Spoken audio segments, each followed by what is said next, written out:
Hello students, economics का chapter start कर रहे हैं। पहले जो हमने बेसिक ट्रांजैक्शंस की थी, बेसिक इन्फॉर्मेशन या बेसिक डेफिनेशंस कह लो, वो सारी जो है इकोनॉमिक्स में काम आने वाली डेफिनेशन है। आज जो हम कर रहे हैं वो है चैप्टर, मतलब मेन चैप्टर शुरुआत है, चैप्टर है मेन।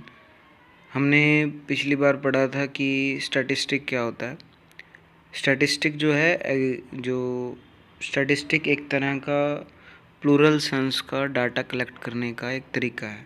मतलब आप डाटा कलेक्ट करते हो और प्लूरल सेंस में करते हो, सिंगुलर सेंस में नहीं करते। इसी को क्या कहते हैं? स्टैटिस्टिक कहते हैं। आज हम इसके फीचर्स पढ़ रहे हैं। फीचर्स का मतलब विशेषताएं, कि स्टैटिस्टिक होता क्या है, इसकी क्या क्या, इसमें ऐसा क्या विशेष होता है, क्या इसकी एक स्पेशलिटी है। सबसे पहले एग्रीगेट ऑफ फैक्ट्स। जो स्टैटिस्टिक है वो एग्रीगेट ऑफ फैक्ट्स, मतलब इसके अंदर फैक्ट्स आते हैं। मतलब आप डाटा इकट्ठा करते हो अकॉर्डिंग टू फैक्ट्स, मतलब नंबर्स में। A single number is not a data, मतलब सिंगल नंबर जो है वो डाटा नहीं होता। No result is acquired from that number. Single number से डाटा इकट्ठा नहीं किया जाता, बहुत सारे नंबर्स चाहिए। मान लीजिए मैंने C1 या कहीं और के डाटा इकट्ठा करे। मैंने चेक किया कि हमारे जो एरिया में है कितने लोग पढ़े लिखे हैं, कितने लोग अनपढ़ हैं, तो उसका डाटा इकट्ठा किया। मतलब एक व्यक्ति का नहीं कर रहा, मैं एक पर्सन का नहीं कर रहा, मैं बहुत सारे लोगों का डाटा इकट्ठा कर रहा हूँ, तो वो प्लूरल सेंस में आ जाता है। तो इसी को क्या कहते हैं? एग्रीगेट ऑफ फैक्ट्स कहते हैं। मतलब एग्रीगेट का मतलब इकट्ठा करना। सेकंड पॉइंट है न्यूमेरिकल एक्सप्रेस। जो डाटा होता है वो न्यूमेरिकली एक्सप्रेस्ड होता है, मतलब नंबर्स में होता है। कोई भी ऐसा डाटा नहीं होगा जो स्टैटिस्टिक में डाटा हमेशा नंबर्स में लिखा जाता है। Statistic is always in number. Qualitative means are not included. इसके अंदर क्वालिटी नहीं आएगी, जैसे बिग, स्मॉल, पुअर, रिच, ऐसा कुछ नहीं आएगा। इसमें नंबर्स आएंगे, नंबर्स को देखा जाएगा। क्वालिटी नहीं आती। क्वालिटी का मतलब अच्छा बुरा, ये चीज़ें नहीं आती, नंबर्स में देखा जाता है सिर्फ। थर्ड है रीजनेबल एक्यूरेसी। जो डाटा होता है वो एक्यूरेट होता है रीजनेबली, मतलब कोई कारण से वो एक्यूरेट होता है। मतलब जहाँ से हम उसको इकट्ठा करते हैं, डाटा को देखते हैं, वो जहाँ से इकट्ठा करते हैं वो उसी से रिलेटेड होता है। ए reasonable accuracy must be kept when data is collected. जब डाटा इकट्ठा करते हैं तो रीजनेबल एक्यूरेसी होती है। The accuracy depend on investigation, nature, size of available resources. ये इन्वेस्टिगेशन के साइज पे, नेचर पे डिपेंड करती है कि हमारा डाटा कैसा है। जैसा डाटा होगा वैसी उसकी इन्वेस्टिगेशन की करके उसको इकट्ठा किया जाएगा। फोर्थ पॉइंट है कलेक्टेड इन सिस्टमेटिक मैनर। जब स्टैटिस्टिक के अंदर डाटा इकट्ठा किया जाता है वो सिस्टमेटिक मैनर, मतलब सही तरीके से इकट्ठा किया जाता है। हम घर, मान लीजिए हमने एक गांव का डाटा इकट्ठा करना है कि कितने लोगों के पास बाइक हैं, तो हम घर घर में जाएंगे, सिस्टमेटिक तरीके से उनके घर में जाके उनसे जांच पड़ताल करेंगे, चेकिंग करेंगे कि वो डाटा, वो उनके घर में कुछ ऐसा है या नहीं है। तो स्टैटिस्टिक में जो डाटा इकट्ठा किया जाता है वो सिस्टमेटिक तरीके से किया जाता है। सेकंड है, इसकी कुछ लिमिटेशंस भी हैं। देखो इसके अंदर ऐसा होगा कि मतलब जब हम इकोनॉमिक्स पढ़ रहे हैं तो इसमें कुछ ना कुछ फीचर्स आएंगे और कुछ ना कुछ लिमिटेशन का मतलब कमियाँ। जब हम स्टैटिस्टिक पढ़ते हैं, जब हम डाटा इकट्ठा करते हैं, तो उसकी कुछ कमियाँ भी होती हैं। Study of numerical fact only. देखो नंबर्स में डाटा इकट्ठा करना स्टैटिस्टिक में आता है, लेकिन ऐसा नहीं है कि सिर्फ नंबर में ही डाटा इकट्ठा करना सही होता है। किसी की ऑनेस्टी के बारे में, किसी के अच्छे बुरे के बारे में वो भी इकट्ठा करना, वो भी ज़रूरी होता है, लेकिन स्टैटिस्टिक में ऐसा कुछ नहीं किया जाता। यही इसकी कमी है स्टैटिस्टिक की। सेकंड है study of aggregate only. Aggregates को इकट्ठा किया जाता है, एक सिंगल डाटा इकट्ठा नहीं किया जाता। मतलब आप सिर्फ एग्रीगेट्स, मतलब बहुत सारा डाटा इकट्ठा कर सकते हो, सिंगल डाटा इकट्ठा करना स्टैटिस्टिक के अंदर नहीं आता। थर्ड है विदाउट रेफरेंस रिजल्ट में बी प्रूव बी रॉन्ग।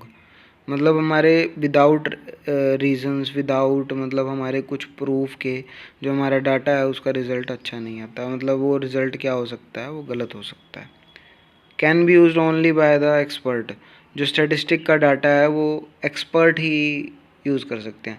आप डाटा इकट्ठा करके लाए हो, उसका कंक्लूज़न निकालना कि हमारे एरिया में कितने गरीब हैं, कितने लोगों के पास रोज़गार नहीं है, कितने लोगों के पास खाने के लिए कुछ नहीं है, तो वो एक्सपर्ट चेक करेंगे, देखेंगे, आगे पॉलिसी बनाते हैं कि कैसे लोगों को रोज़गार दिया जाए। जैसे गवर्नमेंट बहुत सारे प्लानिंग करती है, तो ये सारे काम जो एक्सपर्ट के होते हैं, तो एक्सपर्ट ही कर पाते हैं इसको। नेक्स्ट है इम्पोर्टेंस ऑफ स्टैटिस्टिक। इम्पोर्टेंस क्या है? Quantitative expression of economical problems. हमारे देश में बहुत सारी प्रॉब्लम्स होती हैं, जैसे गरीबी होगी, बेरोजगारी होगी, अनएम्प्लॉयमेंट हो गया, पॉवर्टी होगी, बहुत सारी प्रॉब्लम्स को चेक करना स्टैटिस्टिक में ही पॉसिबल है। तो स्टैटिस्टिक का फ़ायदा ये, इम्पोर्टेंस ये है कि हम इससे जो है डाटा इकट्ठा करते हैं और बहुत सारी प्रॉब्लम्स को चेक करते हैं। बहुत सारी प्रॉब्लम्स को चेक करने के बाद हम बहुत सारा डाटा इकट्ठा करके वो जो है पॉलिसी बनाती है गवर्नमेंट, बहुत सारे काम किए जाते हैं। तो ये quantitative expression of economical problems को चेक किया जाता है, प्रॉब्लम क्या क्या हमारे सामने आ रही हैं ये देखा जाता है। नेक्स्ट है working out cause and effect relationship. देखो, हर किसी चीज़ का ना कोई कारण होता है। मान लो हमारे देश में गरीबी बढ़ रही है, उसके क्या क्या कारण हैं, क्या क्या वजह हैं। हमारे देश में रोज़गार बहुत कम है, लोगों को एम्प्लॉयमेंट बहुत कम मिल रहा है, उसके क्या क्या कारण हैं। तो वो उसके कोज और इफेक्ट रिलेशनशिप क्रिएट करना, मतलब किस वजह से ऐसा हो रहा है वो चेक करना भी ज़रूरी है। इकोनॉमिस्ट में find out cause and effect relationship between different statistic also suggest the economy to find out the solution. अगर आप स्टैटिस्टिक डाटा इकट्ठा करते हैं तो वो सॉल्यूशन निकालने में भी हमारी हेल्प करता है। थर्ड है इकोनॉमिक फोरकास्टिंग, मतलब फ्यूचर में फोरकास्ट करना, फ्यूचर को फोरकास्ट करना या फ्यूचर के बारे में सोचना कि मान लीजिए आज कितने लोगों को रोज़गार मिला हुआ है, थोड़े दिन में कितने लोगों को रोज़गार मिलेगा, फ्यूचर में कितने लोग पढ़े लिखे हो सकते हैं, ये डाटा इकट्ठा करना।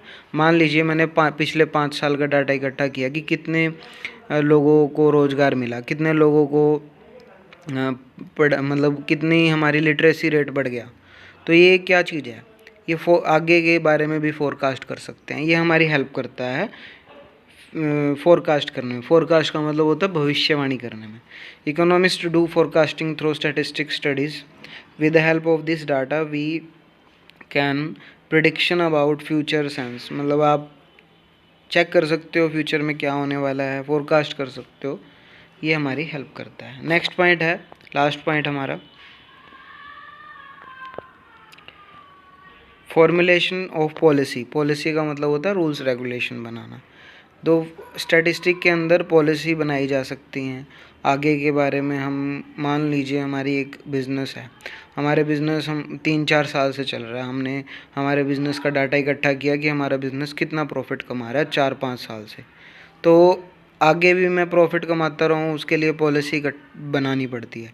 तो वो मैंने जो डाटा इकट्ठा किया है वो भी तो स्टैटिस्टिक है। वो डाटा इकट्ठा करना हमारी हेल्प करता है आगे पॉलिसी बनाने में।